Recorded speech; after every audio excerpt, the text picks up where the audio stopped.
flames were 1,000 degrees inside some of those You can homes. really believe that just looking at those images. Awful. So what can you do to make sure if your home is lost, you are properly compensated? We have Ron and Donna Bernard from the Rocky Mountain Inventory Services here to answer some of those questions. And, I think people don't realize sometimes just exactly how much they have in their home, and it's hard to remember all of that.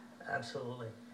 I think one of the best things that a homeowner can do in preparation for fire season is to get a home inventory done.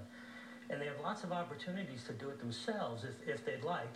You can Google, home inventory checklist, download it.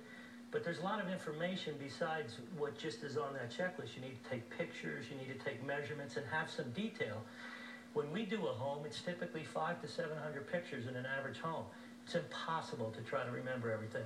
Yeah, Donna, let's bring you into this. You're going after everything, every little thing in that house that has any value, I guess, right? Correct. Everything over $250, greater than that dollar-wise.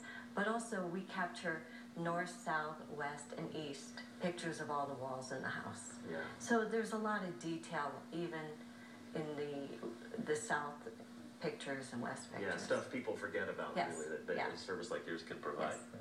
And really, what type of, I'm sorry, once you have all this stuff, you can write it down, but what do you really want to be doing with this information? If you're in a fire, you're going to lose that too. There's a couple things. One, the first part, if you have an inventory, is to go over with your insurance agent, make sure you have enough coverage, first of all.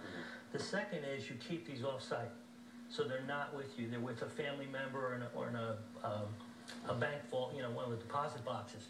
And then that way, at the end, if you ever did need it, to be devastating enough to have a loss, but then come back and have to document what you have and you can't possibly remember. Yeah, and Donna, you said this earlier, that people don't necessarily have to hire a service. You can do this yourself. It's pretty exhaustive, but it's something everybody should be doing. Yes, they can. And a lot of homeowners have good intentions of doing it, but sadly it doesn't get done. Yeah. So I've had homeowners call me and say, well, I started it, but I didn't finish it. Yeah. Well, I just wonder real quickly, too, you can speak from personal experience about the need for this sort of thing, because as a child, your home burned to the ground. Our home and our business, and it was devastating. I'm sure your parents wish that they'd had an inventory, right? Oh, yeah. Yeah, so did I, writing everything down that we had to remember what was in the house. Yeah, no doubt. And also, in addition to just having the pictures, it's important also to have ownership and receipts. Is that important to keep as well? Absolutely. What you have to do is show documentation that you've had it to the insurance company. And so whether you have the picture or receipts, or in some cases valuations of jewelry and things like that, are good to have as well. Yeah, this takes away a lot of questions come insurance time, because those adjusters are going to want to know exactly. Right. Absolutely. Correct. All right, Ron and Donna Bernard from the Rocky Mountain Inventory Services, thanks so much for joining us. I know your phones have been ringing off the hook this week, busy week.